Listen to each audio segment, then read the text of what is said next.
Құрма адамзат баласының барлығына танымал ең көне жеміс болып табылады. Өзінің нәзік, тәтті әрі құнарлы сипатымен қазіргі таңда да көптеген әлем елдеріндегі маңызы зор жеміс болып отыр. Құрманың адам ағзасына қандай пайдасы мен зияны бар? Бұл туралы осы видеода толық айтатын боламын.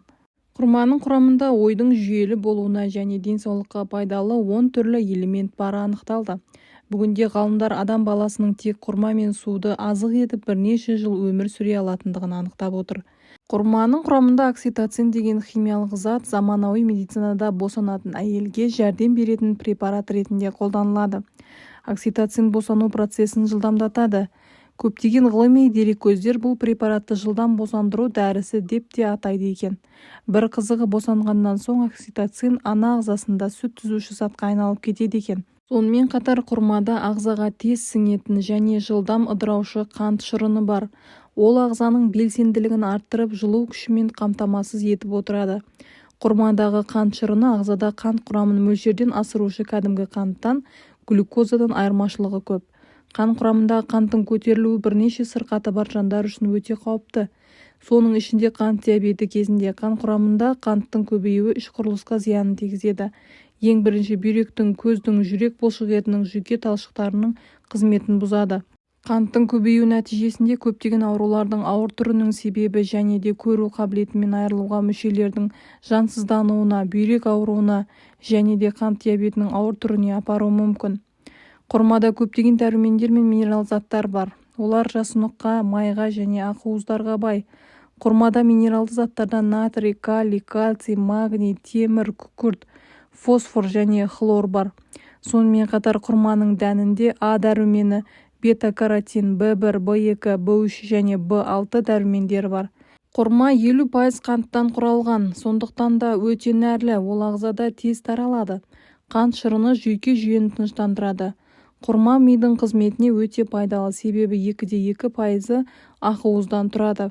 Сондай-ақ А, В1 және В2 дәрумендеріне бай. Ақуыздар ағзаны жұқпалы аурудан қорғаушы қызметін атқарады. А дәрумені көз бұлшық еттерін жақсартады, сүйек және тісті қатайтады. В1 дәрумені ақуыздарды, көмірсуларды және майларды жойып, ағзадағы жасушалардың жаңаруын қамтамасыз етеді. Темір құрмадағы тағы да бір минерал. Ол қанның қызыл жасушаларындағы эритроциттер түзуші гемоглобиннің жұмысын реттейді. Қан аздықтың алдын алады және де баланың дұрыс жетілуіне көмек береді.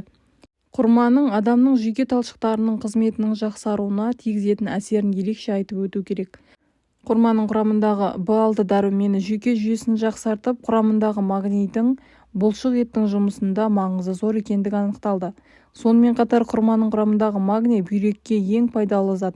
Күніне 2-3 тал құрма жеген адам ағзасына қажетті магнийдің тәуліктік мөлшерін алған болады. Ал құрамындағы В1 дәрумені жүйке жүйесінің қалыпты қызметін сау қалпында сақтауға көмектеседі. Сондай-ақ В2 дәрумені ағзадағы көміртегінің тасымалдануына көмектеседі. В1 және В2 дәрумендер ағзадағы ақуыздардың, көміртектің және майлардың ыдырауын қамтамасыз етіп, жасушалардың жаңарып отыруына әрі ағзаны керекті күш-қуатпен қамтамасыз етеді.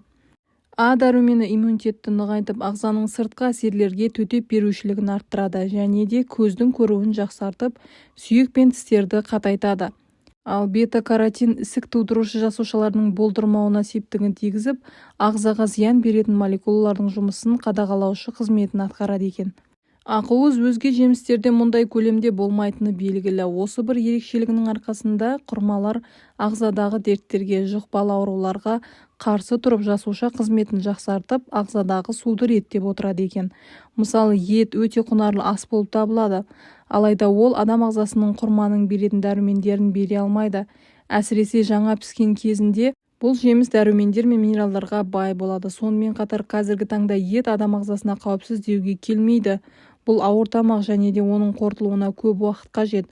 Сондай-ақ адам ағзасында уыт пен холестериннің жиналуына әсерін тигізеді. Ал құрма өзге өсімдіктер мен жемістер секілді ағзаға пайдалырақ болып табылады. Видео сізге пайдалы болса, лайк басып, міндетті түрде каналға тіркелуді ұмытпаңыз.